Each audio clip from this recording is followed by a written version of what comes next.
Hello everyone. Today I will show you how you can measure the capacity of power banks using two simple tools, a USB test load and a USB tester.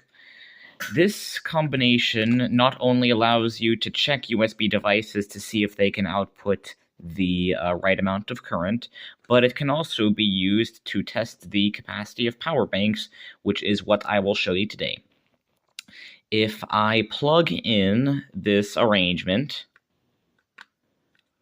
and of course I have to turn it around, the display of the thing lights up, and as you can see it's drawing 0 amps, and if I turn up this dial here, you can see the current start to rise.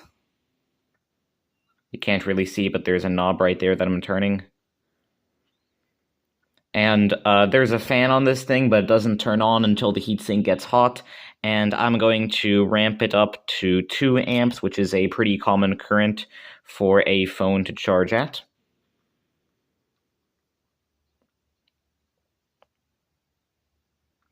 There you go.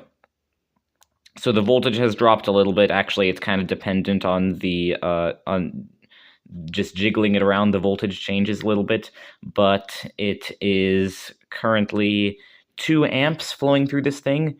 The heatsink is starting to get warm, and the fan is probably going to kick on any second, and the 4 bars of the fully charged power bank are still on.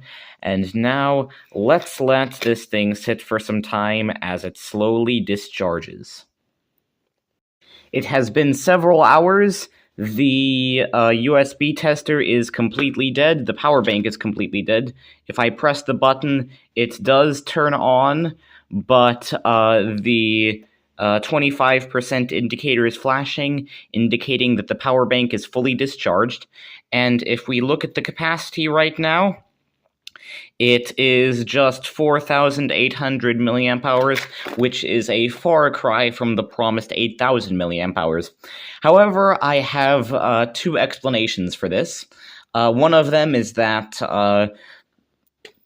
electronics people are cheap and will skimp wherever they are allowed to, and also because power banks are not fully efficient at converting the lower voltage for the battery into the higher voltage for the USB, and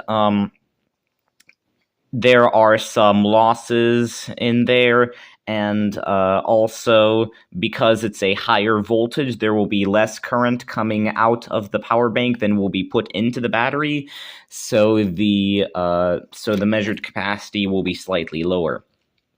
That's the explanations that I have. It could very well be an 8,000 milliamp hour battery.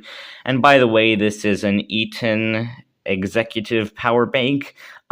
If you're wondering what this company Eaton is, it's not. They don't make power banks. They make high power electrical equipment for just commercial applications like mains.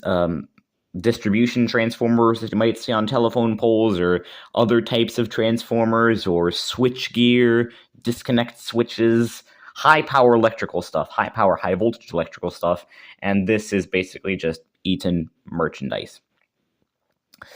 So anyway, that's how you can get a rough estimation, although a slightly low estimation, about the capacity of power banks using no more than a simple USB tester and a USB test load. These are very cheap from AliExpress. This thing was like $3, and this thing was probably $2 or something. I don't quite remember, and US dollars, of course. Anyway, that's about it. Bye.